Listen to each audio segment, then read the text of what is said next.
नमस्कार साथियों, आज के अपनी क्लास का टॉपिक है शक्ति का बल और प्रभाव से भेद।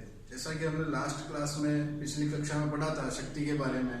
अब जैसा ये शक्ति और बल समझने वाले इसे एक ही समझते हैं, लेकिन इनमें कुछ भेद होते हैं। जैसे देखा जाए तो शक्ति प्रच्छन्न बल है और बल प्रकट शक्ति है। शक्ति प्रच्छन्न बल यानी शक्ति एक अप्रकट बल है, और बल प्रकट शक्ति यानी कि यदि मुझे इस पेन को तोड़ना है तो मुझे बल लगाना होगा, ना कि मेरी शक्ति। अब शक्ति किसी भी तरह से हो सकती है, जरूरी नहीं है कि शक्ति मेरी शारीरिक शक्ति ही हो, मानसिक शक्ति ही हो, किसी भी तरह की शक्ति हो सकती है। लेकिन इसे तोड़ने के लिए मुझे मेरा शारीरिक बल ही लगाना होगा, न कि कोई शारीरिक शक्ति का प्रयोग होगा। इसीलिए यहाँ कहा गया है कि शक्ति एक प्रच्छन्न बल है, अप्रकट बल है, जबकि बल प्रकट शक्ति है। दूसरे अंतर की बात करें तो शक्ति में बल और प्रभाव दोनों निहित है। यदि मुझे इसे तोड़ना है तो इसे तोड़ने के लिए मेरे पास कोई ना कोई ऐसी शक्ति होनी चाहिए जिसकी वजह से मुझे ये प्रेरणा मिले कि मुझे इसको तोड़ना है, और तोड़ने के बाद इसका कुछ भी और हो सकता है। अब जिसके पास शक्ति होगी वो दूसरों पर अपना प्रभाव जमाने के लिए या अपना प्रभाव बनाए रखने के लिए उस चीज को, शक्ति को, चाहे सकारात्मक यूज में ले चाहे नकारात्मक यूज में ले। जैसे कि हम कह सकते हैं कि गांधी जी ने अपनी प्रभाव बनाने के लिए अपनी शक्ति को लोगों के मन में एक अच्छे रूप से पेश किया, इसीलिए गांधी जी को आज हम राष्ट्रपिता कहते हैं, और उनके काफी अनुयायी उनके साथ चल दिए थे। तो यहाँ हम कह सकते हैं कि इसी शक्ति में बल और प्रभाव दोनों ही निहित होता है। शक्ति अप्रकट होती है। आज मुझ में कितनी शक्ति है, आज मैं एक राजनेता हूँ या किसी और पद पे हूँ, पुलिस ऑफिसर हूँ या डॉक्टर हूँ या किसी और पद पर हूँ, तो मुझ में जो शक्ति है वो मैं कह नहीं सकता कि मेरे पास क्या क्या शक्ति है या क्या क्या अधिकार है। ये समय आने पर पता चलता है। इसलिए हम कह सकते हैं कि शक्ति अप्रकट होती है, जबकि बल उसका प्रकट रूप होता है। जिस शक्ति के अंदर, जैसे माना जाए कि पुलिस के पास जो शक्ति होती है कि भाई वो अपराधी को पकड़ती है, दंड देती है या कुछ भी कर सकती है, जब उसे पकड़कर उसके ऊपर पुलिस पर अपराधी अपने बल का प्रयोग करती है, बल किसी भी तरह का हो सकता है कि उसे शारीरिक बल से उसे अपराधी को दंडित करे या उसको किसी और आर्थिक रूप से दंडित करे, ठीक है। उसके बाद शिक्षक द्वारा विद्यार्थी पर भी अपनी शक्ति का प्रयोग होता है कि भाई शिक्षक भी विद्यार्थी पर अपनी शक्ति का प्रयोग करता है कि जैसे कुछ उद्दंड बालक होते हैं तो उनको उनके अनुसार उनको समझाना होता है, या उन्हें क्लास से बाहर निकाल देना होता है, या उन्हें किसी छोटा मोटा शारीरिक दंड दिया होता है कि मुर्गा बना दिया, हाथ ऊपर खड़े कर दिए। इस तरह से तरह तरह के अपनी शक्ति का वो प्रयोग कर सकता है, ठीक है। आगे देखते हैं, शक्ति दमनात्मक होती है क्योंकि इसके पीछे कठोर भौतिक बल होता है। अब शक्ति दमनात्मक होती है, दमन यानी किसी को दबाना। अब शक्ति दमनात्मक कैसे होती है? जैसे देखा जाए कि जब अंग्रेजों ने भारत को गुलाम बना लिया, गुलाम बनाने के बाद अपनी शक्ति को दमनात्मक रूप में लोगों को दबाने कुचलने के लिए उन्होंने प्रयोग किया। क्यों? क्योंकि उनके पास कठोर भौतिक बल था, उनके पास अच्छे संसाधन थे, अच्छी उनकी पुलिस में, सेना में उसकी संख्या ज्यादा थी, तभी वो भारतीयों को दबा सके थे। तो हम कह सकते हैं कि शक्ति दमनात्मक होती है क्योंकि इसके पीछे कठोर भौतिक बल होता है। ये भौतिक बल आर्थिक बल भी हो सकता है, शारीरिक बल भी हो सकता है, ठीक है। इसके बाद देखा जाए प्रभाव मनोवैज्ञानिक होता है। प्रभाव मनोवैज्ञानिक कैसे होता है?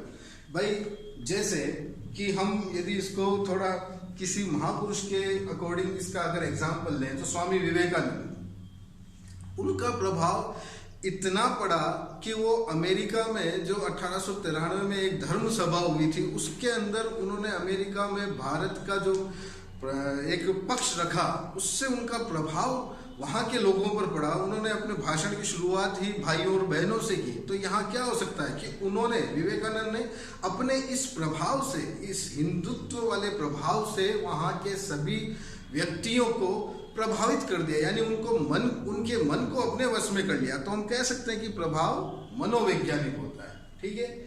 अब देखें आगे, शक्ति अप्रजातांत्रिक तत्व है और प्रभाव प्रजातांत्रिक है। जब शक्ति का प्रयोग किया जाता है तब वहां लोगों के हितों, लोगों के अधिकारों के प्रति नहीं सोचा जाता, जबकि प्रभाव में ये सब सोचा जाता है और प्रजातंत्र की बात होती है, यानी कि प्रभाव सभी व्यक्तियों पर होना चाहिए, तब जाकर आपकी शक्ति का कोई औचित्य साबित होता है, अदरवाइज आपकी शक्ति का कोई औचित्य नहीं होता। इसलिए यहाँ कहा गया है कि शक्ति अप्रजातांत्रिक तत्व होता है।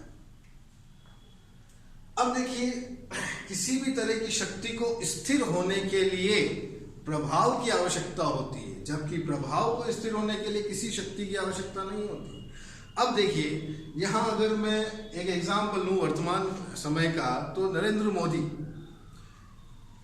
मोदी की शक्ति को स्थिर होने के लिए उनके प्रभाव की आवश्यकता हुई, यानी लोगों के मन में उनका प्रभाव, जब वो मुख्यमंत्री थे तब भी लोगों के मन में उनका प्रभाव धीरे धीरे बनने लगा और वो काफी वर्षों तक वहां के गुजरात के मुख्यमंत्री थे। अब उनके इसी प्रभाव के कारण जब उन्हें ये मौका मिला कि वो प्रधानमंत्री बन जाए और प्रधानमंत्री बनने के बाद उनका जो दूसरा कार्यकाल चल रहा है, तो ये क्या होता है कि उनकी शक्ति को उनके प्रभाव ने स्थिर किया है ना। एक राजनेता के रूप में जो उनके पास शक्ति थी, उस शक्ति को उनके प्रभाव ने स्थिर किया है, जबकि उस प्रभाव को स्थिर करने के लिए किसी शक्ति की आवश्यकता नहीं है। ठीक है, जैसे गांधी जी का प्रभाव था भारतीयों पर, और उनके इस प्रभाव के कारण ही उनकी एक आवाज पर पूरा भारतवर्ष उनके पीछे चल पड़ता था। तो ये प्रभाव ही तो है जिसकी वजह से हमें आज आजादी प्राप्त हुई थी। ठीक, अब देखिए, अब यहां अगर बात की जाए तो जैसे अंग्रेजों की शक्ति थी, इस वजह से वो भारत में टिक गए और उन्होंने अपनी इस शक्ति का प्रयोग करके काफी वर्षों तक भारत पर राज किया।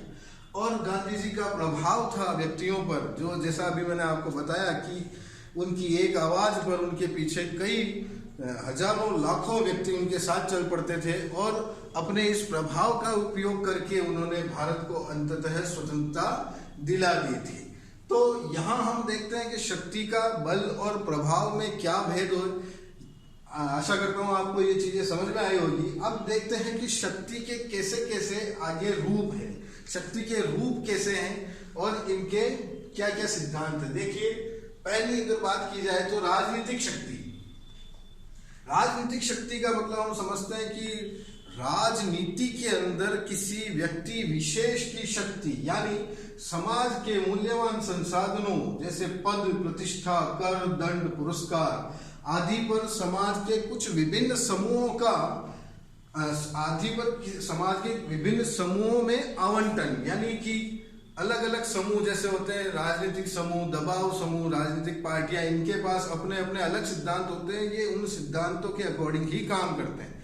और जैसे अगर इसको और अच्छा डीपली समझाना चाहूँ तो हम देख सकते हैं कि प्राचीन काल में हमारे भारतीय समाज में वर्ण व्यवस्था थी, जिसके अंदर हमारा पूरा भारतीय समाज 4 भागों में बटा हुआ था, ब्राह्मण, क्षत्रिय, वैश्य और शूद्र। और इनको इनके हिसाब से इनकी पद और प्रतिष्ठा होती थी और इनको इनके हिसाब से इनके कार्यों का बंटवारा हो गया था, और वो अपने अपने हिसाब से मतलब अपने अपने वर्ण के अकॉर्डिंग अपने कार्य करते थे। आगे बात करें तो अब यही शक्ति अगर समझना चाहें तो इस शक्ति को सरकार क्या करती है कि अपने विभिन्न अंगों में बांट देती है। जैसे सरकार के हमने पिछली कक्षाओं में पढ़ा होगा, आपने 9th-10th की क्लास में, कि सरकार के अंग होते हैं जैसे कार्यपालिका, व्यवस्थापिका और न्यायपालिका। इन तीनों ही अंगों के अपने अपने अलग अलग कार्य होते हैं, और तीनों ही अंगों से ये अपेक्षा की जाती है कि अपने अपने कार्य करें और दूसरों के कार्यों में कोई हस्तक्षेप ना करें। ठीक है, आगे चले तो अब इस राजनीतिक शक्ति को भी प्रभावित करते हैं, और करने वाले क्या होते हैं? दबाव समूह। विभिन्न दबाव समूह जैसे कि व्यक्ति क्या करते हैं, एक समूह बनाते हैं, चाहे वो मजदूर यूनियन संगठन हो, छात्र संगठन हो या किसी और संस्थाओं के समूह हो। ये समूह क्या करते हैं, अपनी बातों और अपनी मांगों को मनवाने के लिए विभिन्न समय पर अलग अलग तरह से सरकार को प्रभावित करते रहते हैं और राजनीति को प्रभावित करते हैं, और इनका प्रभाव राजनीति पर पड़ता है। और कुछ राजनीतिक दल भी ऐसे होते हैं जैसे कि जो सत्ता पक्ष होता है उनको, जो विपक्षी पार्टियां होती है, विपक्षी दल होते हैं, वो उनको काफी प्रभावित करते हैं। बात बात पर उस सरकार की आलोचना करना, सरकार के कामों में कमी पेशी निकालना, यही कारण है जिससे सरकार प्रभावित होती है। और कुछ प्रभावशाली व्यक्ति होते हैं जो कि अपने प्रभाव से, चाहे आर्थिक आधार पर हो, चाहे राजनीतिक आधार पर हो, चाहे सामाजिक आधार पर हो, वो अपने प्रभाव से भी सरकार की नीतियों को और राजनीति को प्रभावित करते हैं। ठीक है, आगे चलते हैं। आगे बात करता हूं मैं आर्थिक शक्ति की। आर्थिक शक्ति यानी आर्थिक से हम समझते हैं अर्थव्यवस्था से संबंधित सब शक्ति है कि भाई जिसके पास रुपया, पैसा, साधन, संसाधन या उत्पादन के साधनों के ऊपर प्रभुत्व का होना, और वो भी इन धन संपदा के कारण ये भी राजनीतिक शक्ति को या राजनीति को प्रभावित करते हैं। जैसे कि कोई धनवान व्यक्ति है तो वह चाहे जैसा सरकार से अपने इस प्रभुत्व की वजह से, अपने इस आर्थिक आधार की वजह से सरकार को प्रभावित कर सकता है। ठीक, आगे बात करें, तीसरी है विचारधारात्मक शक्ति।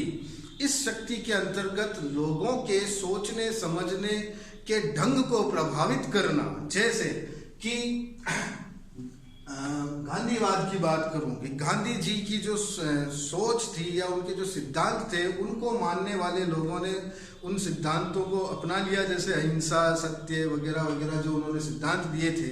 तो इस सिद्धांत को मानने के कारण गांधी जी के सिद्धांत का नाम क्या पड़ गया? गांधीवाद। तो उनका अनुसरण करने वाले गांधीवादी कहलाने लग गए। तो यहाँ क्या हुआ कि गांधी जी ने अपने विचारों के आधार पर लोगों के मस्तिष्क को प्रभावित किया, उनके सोचने समझने की शक्ति को प्रभावित किया। तो ये विचारधारात्मक शक्ति है। इसी प्रभाव के कारण गांधी जी के पीछे कई सैकड़ों, हजारों, लाखों व्यक्ति उनके एक आह्वान पर आंदोलन के लिए उठ खड़े होते थे। अब जब मैं नाजीवाद, मार्क्सवाद, उदारवाद की बात करूं तो इनके अंदर जैसे मार्क्सवाद ने एक नारा दिया था कि विश्व के सारे श्रमिकों एक हो जाओ, तुम्हारे पास खोने के लिए सिवाय जंजीरों के और कुछ नहीं है। यानी क्या, इन्होंने आर्थिक आधार पर लोगों के मस्तिष्क को प्रभावित किया। नाजीवाद एक तमाशा था, हिटलर उसका एक वाद है या उसका सिद्धांत कह सकते हैं नाजीवाद। इस नाजीवाद की वजह से हिटलर ने कई व्यक्तियों को मौत के घाट उतार दिया, कई लोग उससे प्रभावित हुए थे। उदारवाद की बात की जाए तो ये भी एक आर्थिक आधार पर ही, जैसे कि उदारवाद यानी अर्थव्यवस्था के अंदर थोड़ा उदार यानी दयालु रवैया रखना, और व्यापार पर, रोजगार पर करों की कमी करना यानी टैक्स की कमी कर देना, और दूसरे और साधन संसाधन उपलब्ध कराना। तो यहाँ हमने बात की थी शक्ति के रूपों की, जिसके अंदर राजनीतिक शक्ति, आर्थिक शक्ति और विचारधारात्मक शक्ति। अब आगे हम बात करें शक्ति की संरचना, कि भाई शक्ति की संरचना किस तरह की हो सकती है। भाई जैसे कि वर्ग प्रभुत्व का सिद्धांत। देखिए, वर्ग प्रभुत्व, वर्ग यानी जैसे समाज के विभिन्न वर्ग, जैसे कि धनाढ्य वर्ग हो सकता है या गरीब वर्ग हो सकता है, विभिन्न तरह के वर्ग हो सकते हैं। तो मार्क्सवाद, ये वर्ग प्रभुत्व का जो सिद्धांत है, यह है मार्क्सवाद की देन है। यानी मार्क्सवाद ने यह सिद्धांत दिया है, और किस आधार पर दिया? आर्थिक आधार पर। इसने आर्थिक आधार पर समाज को दो विरोधी वर्गों में बांटा। पहला वर्ग है बुर्जुआ वर्ग, पहला वर्ग है बुर्जुआ वर्ग और दूसरा है सर्वहारा। इस बुर्जुआ वर्ग को धनी या शोषक वर्ग भी कहा जाता है, और सर्वहारा को गरीब या श्रमिक या शोषित वर्ग भी कहा जाता है। अब देखिए, बुर्जुआ वर्ग पूंजीवादी वर्ग होता है, ये अपनी पूंजी के आधार पर इस सर्वहारा वर्ग का शोषण करता है। यही देन है मार्क्स की। यानी कार्ल मार्क्स एक काफी प्रसिद्ध एक विचारक हुए, उन्होंने ये सिद्धांत दिया वर्ग प्रभुत्व, यानी एक वर्ग का प्रभुत्व, एक वर्ग का स्वामित्व, एक वर्ग का ही बोलबाला। तो इसके आधार पर इन्होंने समाज को आर्थिक आधार पर दो भागों में बांटा। ठीक, नेक्स्ट यदि बात की जाए विशिष्ट वर्गीय सिद्धांत। अब देखिए, ऊपर तो हमने पढ़ा था कि समाज में का दो विरोधी गुटों में बंटना। अब विशिष्ट वर्गीय सिद्धांत क्या कहता है कि आर्थिक आधार पर ही समाज दो गुटों में नहीं बढ़ सकता, जबकि इसके बंटने का आधार क्या होता है? कुशलता हो सकती है, आनुवंशिकता हो सकती है, संगठन क्षमता, बुद्धिमत्ता, प्रबंध क्षमता है, नेतृत्व क्षमता। जैसे कि राजनेता, शिक्षक, वकील, प्रशासक, डॉक्टर, इन सब का अपना अपना एक वर्ग है कि भाई शिक्षक का वर्ग एक ऐसा वर्ग है जिसके अंदर केवल शिक्षक वर्ग अपनी बातें समझता है, कह सकता है, कर सकता है। वकील का भी अपना वर्ग है, राजनेताओं का भी अपना वर्ग है, प्रशासक का भी अपना वर्ग है, डॉक्टर्स का भी अपना वर्ग है, और सभी अपने अपने यानी कुछ विशिष्ट लक्षणों से बने हुए वर्ग, ये विशिष्ट वर्गीय वर्ग सिद्धांत कहलाते हैं। ठीक है, अब देखिए आगे बात करें नारीवादी सिद्धांत की। अब नारीवादी सिद्धांत का आधार यानी क्या है, इसके इस तरह शक्ति विभाजन का आधार क्या है, लैंगिक आधार पर, यानी नारी का वर्ग अलग और पुरुषों का वर्ग अलग, और इसी लैंगिक आधार पर इन दोनों की शक्तियों का विभाजन होता है। ये काफी पुराना सिद्धांत है। ठीक है, अब देखिए बहुलवादी सिद्धांत। बहुलवादी सिद्धांत का के अंदर क्या कहा गया है कि समाज की सारी शक्ति एक वर्ग के हाथ में न होकर विभिन्न समूहों में बटी होती है। यानी कि जैसे यदि विशिष्ट वर्गीय सिद्धांत का मैं अगर उदाहरण यहाँ अगर मैं देखूं तो समाज की एक सारी शक्ति राजनेताओं के हाथ में ना होकर शिक्षक के हाथ में भी होती है, वकील के हाथ में भी होती है, डॉक्टर, तरह तरह के विभिन्न वर्गों के हाथ में होती है। तो यही वर्ग बहुलवादी सिद्धांत कहलाता है। तो दोस्तों, साथियों, हमने आज ये इस वीडियो में देखा कि शक्ति का बल और प्रभाव से क्या भेद है, और शक्ति के रूप क्या है, और शक्ति की संरचना क्या है। आशा करता हूँ आपको ये मेरा टॉपिक समझ में आया होगा, और पढ़ें, क्वेरी करें, कुछ ना समझ में आए जरूर मुझसे पूछें। That's all for today, thank you.